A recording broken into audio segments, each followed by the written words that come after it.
Nicaragua es un país de historia intensa, marcada por la lucha constante entre el poder y la resistencia, la intervención extranjera y la autodeterminación, la dictadura y la democracia. Desde las civilizaciones precolombinas hasta la actualidad, su territorio ha sido escenario de conflictos que han definido su identidad. Cada etapa ha dejado grandes huellas, y entenderlas es la clave para comprender el presente de una nación que a lo largo de los siglos ha demostrado una capacidad inquebrantable de resistencia y cambio.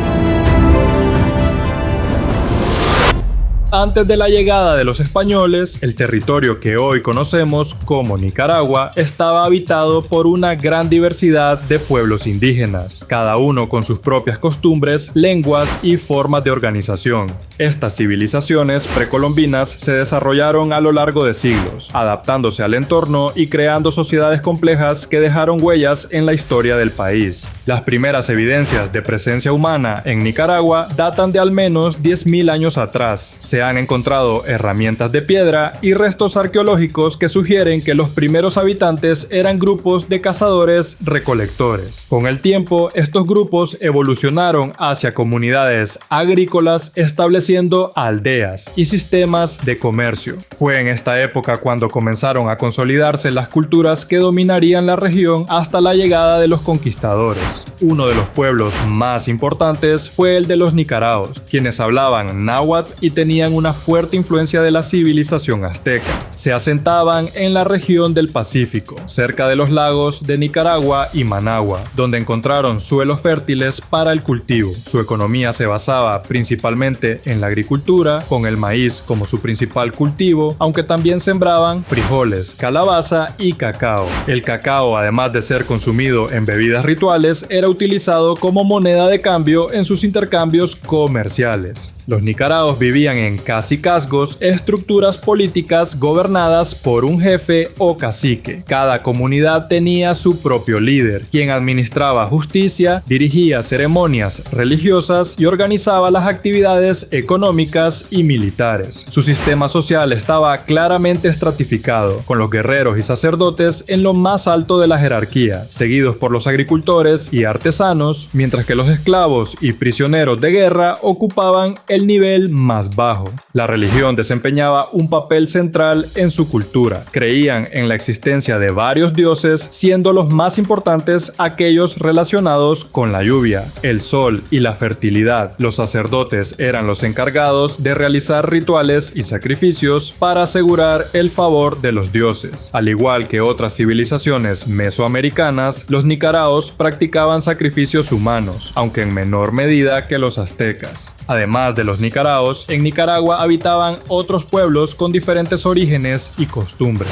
Los chorotegas, por ejemplo, se establecieron en la zona central del país y tenían una estructura social similar, aunque su lengua y costumbres diferían. También estaban los misquitos, sumos, ramas y ulguas, quienes habitaban la región caribeña y tenían un estilo de vida más ligado a la caza, la pesca y la recolección. A diferencia de los pueblos del Pacífico, estos grupos del Caribe no fueron tan influidos por las civilizaciones mesoamericanas, sino que tenían conexiones culturales con los pueblos del Amazonas y otras regiones del continente. A pesar de sus diferencias, todas estas culturas compartían una profunda conexión con la naturaleza. Sus creencias espirituales estaban ligadas a los ciclos agrícolas y al equilibrio entre los seres humanos y su entorno. Practicaban la medicina herbaria y desarrollaron un conocimiento detallado de las propiedades de las plantas y los animales. Cuando los españoles llegaron en el siglo XVI, encontraron un territorio con una rica diversidad cultural, pero también con conflictos entre los diferentes grupos indígenas. La llegada de los españoles a Nicaragua marcó el comienzo de una era de transformación y tragedia para los pueblos indígenas que habitaban el territorio. En 1524, el conquistador Francisco Hernández de Córdoba emprendió una expedición con el objetivo de consolidar el dominio español sobre la región. En su recorrido fundó las ciudades de Granada y León, que se convertirían en los principales centros de poder durante el período colonial. Sin embargo, la conquista no fue un proceso inmediato ni pacífico. Desde el primer contacto con los europeos, las comunidades indígenas enfrentaron la violencia y las enfermedades desconocidas que trajeron los conquistadores. Aunque algunos caciques intentaron resistir, las armas de fuego, los caballos y las estrategias militares de los españoles les dieron una ventaja decisiva. Además, los propios conflictos entre los grupos indígenas fueron utilizados a favor de los invasores, quienes establecieron alianzas con ciertos caciques para debilitar a sus enemigos. En pocos años, la población nativa se vio diezmada, no solo por la guerra, sino también por epidemias como la viruela, que arrasó comunidades enteras. A medida que los españoles consolidaban su dominio, establecieron un sistema de explotación basado en la encomienda, en el cual los indígenas eran obligados a trabajar para los colonizadores a cambio de una supuesta protección y evangelización. Sin embargo, en la práctica, esto significó la esclavización de la población nativa y su sometimiento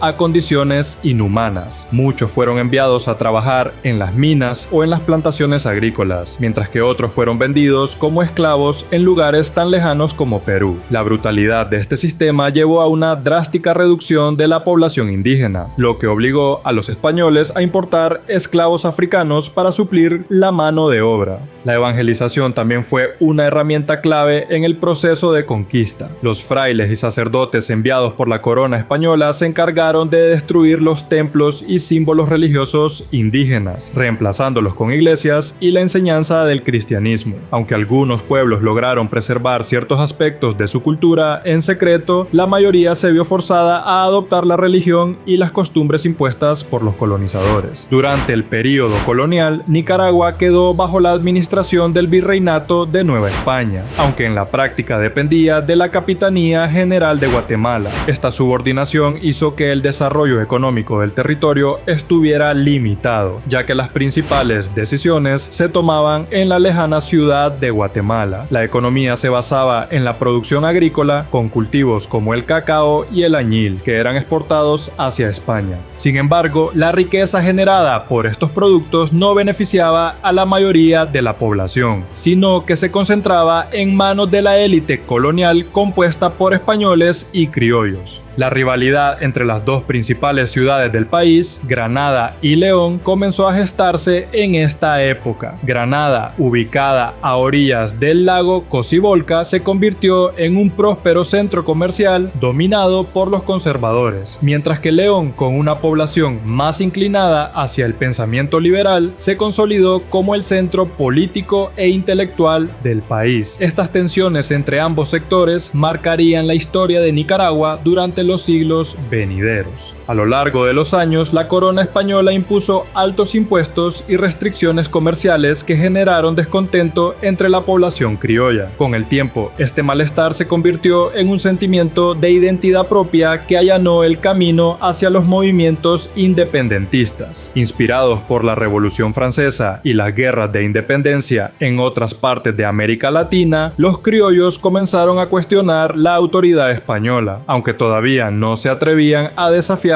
abiertamente. Hacia el siglo XIX, la influencia de los movimientos independentistas de países vecinos como México y Venezuela comenzó a resonar en Nicaragua. La ocupación de España por parte de Napoleón Bonaparte debilitó el control de la metrópoli sobre sus colonias, y en 1821, tras una serie de conflictos en toda Centroamérica, Nicaragua firmó su independencia junto con el resto de la Capitanía General de Guatemala. Mientras que algunos sectores celebraban la separación de España, otros temían el vacío de poder y la posibilidad de caer en el caos. La élite conservadora de Granada favorecía la anexión al Imperio Mexicano, liderado por Agustín de Iturbide, quien había proclamado la independencia de México en 1821 y buscaba extender su dominio sobre toda Centroamérica. Los liberales de León, por otro lado, preferían la creación de una república independiente o mantenerse dentro de una federación centroamericana. Esta disputa reflejaba las profundas divisiones que marcarían la política de Nicaragua en las décadas siguientes. Finalmente, en 1822, Nicaragua, junto con el resto de las provincias centroamericanas, fue anexada al Imperio Mexicano. Este movimiento fue impulsado por los conservadores, quienes veían en Iturbide una figura fuerte que podría garantizar el orden y proteger sus intereses. Sin embargo, la anexión no fue bien recibida por todos. Los sectores liberales, especialmente en León, consideraban que someterse a México solo significaba cambiar un dominio extranjero por otro, sin una verdadera independencia. La anexión fue efímera. En 1823, el Imperio Mexicano colapsó con la abdicación de Iturbide, lo que dejó a Nicaragua y al resto de Centroamérica en una encrucijada. Sin un gobierno central fuerte que dirigiera su destino, la región optó por formar la República Federal de Centroamérica, una unión de estados que incluía a Guatemala, El Salvador, Honduras, Nicaragua y Costa Rica. Aunque en teoría esta federación representaba un proyecto de unidad y progreso, en la práctica se vio plagada de conflictos internos y rivalidades entre las distintas provincias. En Nicaragua, estas diferencias se reflejaban en la creciente rivalidad entre las dos principales ciudades del país, León y Granada. Esta división se convirtió en una fuente de conflictos recurrentes, ya que cada ciudad intentaba imponer su visión sobre el resto del país, lo que llevó a una serie de enfrentamientos armados que desestabilizaron Nicaragua durante años. A medida que la federación se debilitaba, las tensiones entre los estados miembros aumentaron. En 1838, Nicaragua tomó la decisión de separarse formalmente de la República Federal de Centroamérica. Durante los siguientes años, Nicaragua se convirtió en un campo de batalla donde diferentes facciones se disputaban el poder. Uno de los factores que agravó la situación fue la creciente importancia estratégica de Nicaragua en el comercio internacional. En esa época, la fiebre del oro en California atrajo la atención de empresarios y gobiernos extranjeros sobre la posibilidad de construir una ruta de tránsito que conectara el Océano Atlántico con el Pacífico. El empresario estadounidense Cornelius Vanderbilt estableció un sistema de transporte que permitía a los viajeros cruzar Nicaragua en barco, evitando la larga y peligrosa travesía por el Cabo de Hornos. El país se convirtió en el escenario de un conflicto aún mayor con la llegada del aventurero estadounidense William Walker. En un intento desesperado por inclinar la balanza a su favor, los liberales de León tomaron una decisión que cambiaría la historia del país: invitar a Walker y su ejército de mercenarios a unirse a la contienda. Walker, un filibustero con ambiciones expansionistas, vio en Nicaragua la oportunidad perfecta para cumplir su sueño de establecer un dominio estadounidense en Centroamérica. Con el respaldo de los liberales, desembarcó en 1855 con un pequeño grupo de soldados. Con una serie de victorias estratégicas, logró tomar Granada. Su llegada, en un principio vista como un refuerzo para los liberales, pronto se convirtió en una amenaza para todos. Una vez que aseguró su control, se proclamó presidente en 1856, estableciendo una serie de reformas radicales que evidenciaban sus intenciones de transformar la nación en una colonia de influencia estadounidense. Entre sus medidas más polémicas estuvo establecer el inglés como idioma oficial y la reinstauración de la esclavitud. Para Walker, esto era un gesto para atraer el apoyo de los estados esclavistas del sur de Estados Unidos, que veían en Nicaragua una posible extensión de su sistema.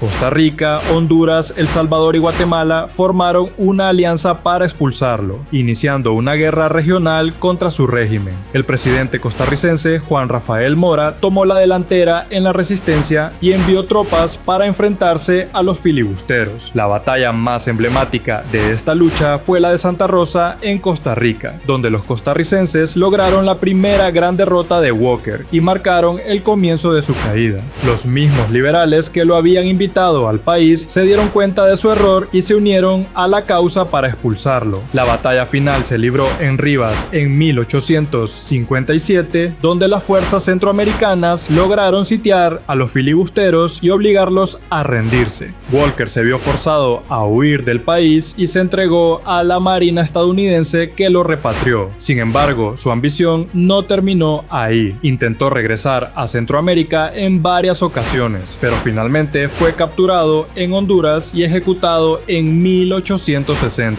Tras la expulsión de William Walker en 1857, Nicaragua entró en un nuevo periodo marcado por el dominio del Partido Conservador, un periodo en el que Granada y su élite política consolidaron el control sobre la nación, marginando a los liberales de León y asegurando su hegemonía por más de 3 décadas. La Iglesia Católica jugó un papel fundamental en este esquema, ya que los conservadores la consideraban un pilar de la sociedad y un factor clave para evitar levantamientos.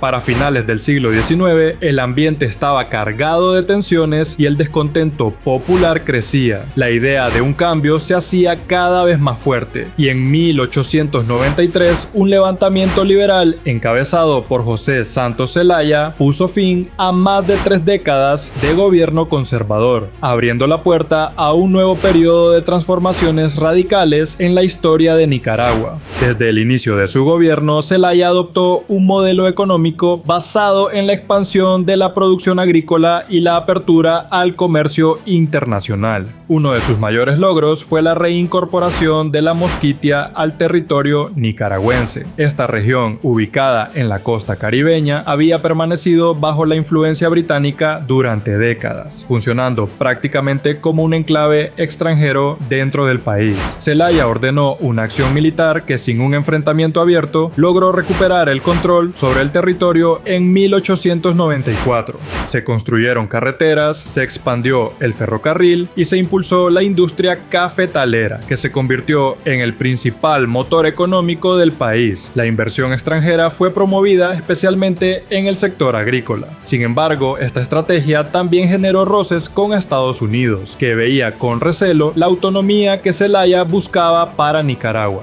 El conflicto con Estados Unidos se intensificó cuando Zelaya comenzó a negociar con potencias europeas la construcción de un canal interoceánico por Nicaragua. Este proyecto era visto como una amenaza por el gobierno estadounidense, que en ese momento ya estaba comprometido con la construcción del canal en Panamá. En 1909, un grupo de rebeldes apoyados por Estados Unidos inició una revuelta en la costa atlántica, desencadenando una crisis política que debilitó aún más su posición. Frente a la amenaza de una intervención militar directa de Estados Unidos, Zelaya optó por renunciar y exiliarse. En 1912, las tensiones políticas en Nicaragua estallaron nuevamente cuando los liberales intentaron recuperar el control del gobierno.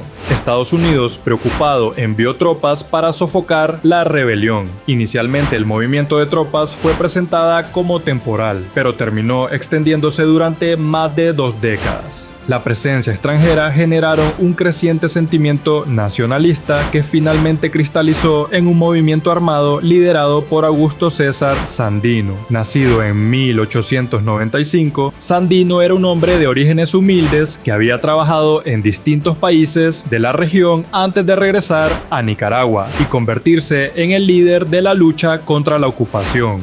A partir de 1927, Sandino organizó un ejército guerrillero que operaba en las montañas del norte del país. La lucha de Sandino se prolongó durante años gracias a su conocimiento del terreno y su capacidad para movilizar a los campesinos en su causa. En 1933, la presión política y económica llevó al gobierno de Franklin D. Roosevelt a retirar las tropas, poniendo fin a la ocupación y dejando el futuro del país en manos de un nuevo gobierno. Como parte del acuerdo para la retirada, se estableció la Guardia Nacional como la nueva fuerza militar de Nicaragua. Sandino intentó negociar una paz con el gobierno, pero su postura y su influencia en los sectores populares lo convirtieron en una amenaza. En 1934 fue traicionado y asesinado por órdenes de Anastasio Somoza García, jefe de la Guardia Nacional y futuro dictador del país. En 1936, tras una serie de maniobras políticas y militares, Somoza derrocó al presidente Juan Bautista Sacasa y asumió el control absoluto del gobierno, iniciando una dictadura que, bajo el dominio de su familia, se extendería por más de 4 décadas. Somoza García instauró un régimen basado en el control militar, la represión de la oposición y una estructura económica que beneficiaba a su círculo cercano, a través de expropiación expropiaciones, concesiones y corrupción, acumuló una fortuna personal que convirtió a su familia en una de las más ricas del país. El respaldo de Estados Unidos fue clave para su permanencia en el poder. En plena era de la Guerra Fría, Washington veía en Somoza un aliado confiable contra cualquier movimiento comunista en América Latina. En 1956, Anastasio Somoza García fue asesinado por el poeta Rigoberto López Pérez durante un evento en León. Sin embargo, lejos de significar el fin del régimen, su muerte solo dio paso a la sucesión familiar. Su hijo mayor, Luis Somoza Debayle, asumió la presidencia con un estilo menos autoritario, pero mantuvo intacta la estructura de poder familiar. A su muerte en 1967, su hermano menor, Anastasio Somoza Debayle, tomó el mando, llevando la dictadura a su etapa más brutal y corrupta. A medida que el régimen se volvía más impopular, la resistencia crecía. El Frente Sandinista de Liberación Nacional, fundado en 1961 por un grupo de jóvenes inspirados en la lucha de Sandino, comenzó a organizar ataques armados contra el gobierno. La dictadura enfrentó su mayor crisis en 1972, cuando un devastador terremoto destruyó la capital, Managua. Miles de personas murieron y la ciudad quedó en ruinas, pero en lugar de utilizar la ayuda internacional para la reconstrucción, Somoza y su círculo más cercano se apropiaron de los fondos y los bienes donados. Este acto de corrupción masiva provocó un profundo rechazo en la población y aceleró el crecimiento del movimiento revolucionario. En 1978, el asesinato del periodista Pedro Joaquín Chamorro, una de las voces más críticas contra la dictadura, desató una ola de manifestaciones y levantamientos que marcaron el principio del fin para Somoza. En 1979, tras una ofensiva final del FSLN y con la presión internacional en aumento, Somoza Debayle huyó del país, poniendo fin a más de 40 años de dominio familiar. El Frente Sandinista de Liberación Nacional asumió el control del gobierno a través de la Junta de Gobierno de Reconstrucción Nacional. Entre las primeras medidas implementadas estuvo la nacionalización de propiedades pertenecientes a la familia Somoza y a sus allegados. Uno de los pilares fundamentales del nuevo gobierno fue la reforma agraria. La propiedad de la tierra, que durante la dictadura había estado concentrada en manos de unos pocos, fue redistribuida entre campesinos y cooperativas agrícolas. A la par se impulsó una ambiciosa campaña de alfabetización considerada una de las más exitosas en América Latina.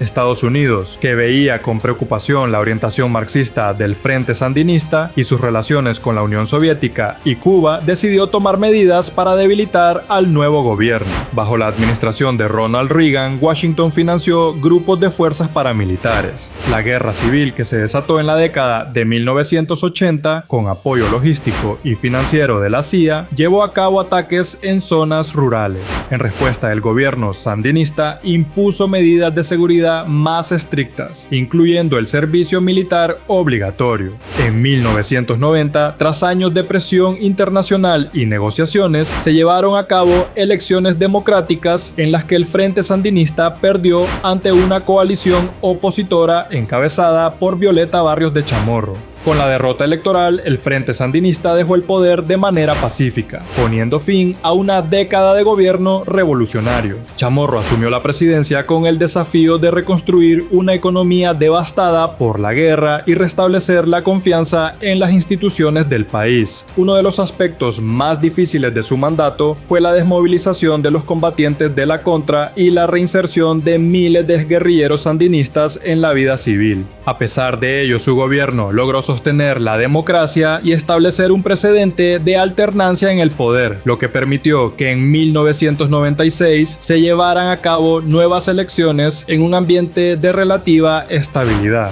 La llegada de Arnoldo Alemán a la presidencia significó la consolidación de un sistema bipartidista en el que el Frente Sandinista y el Partido Liberal Constitucionalista se disputaban el control del país. Durante su mandato, Alemán implementó una agenda agenda de modernización de infraestructuras, pero su administración se vio empañada por graves escándalos de corrupción. Su sucesor, Enrique Bolaños, intentó tomar distancia de la vieja política y luchó contra la corrupción, pero enfrentó una fuerte oposición tanto del sandinismo como de sectores liberales. Aquí aparece Daniel Ortega, líder histórico del Frente Sandinista, que logra ganar la presidencia y marca el retorno del sandinismo al poder después de 16 años de gobiernos liberales. Toma el poder en 2007, acumulando en 2025 18 años en la presidencia. Muchas gracias por haber llegado hasta esta parte del video, y si te ha gustado el contenido puedes apoyarme con un like, y si quieres beneficios exclusivos también puedes ser miembro del canal y así nos estaremos viendo en la próxima historia.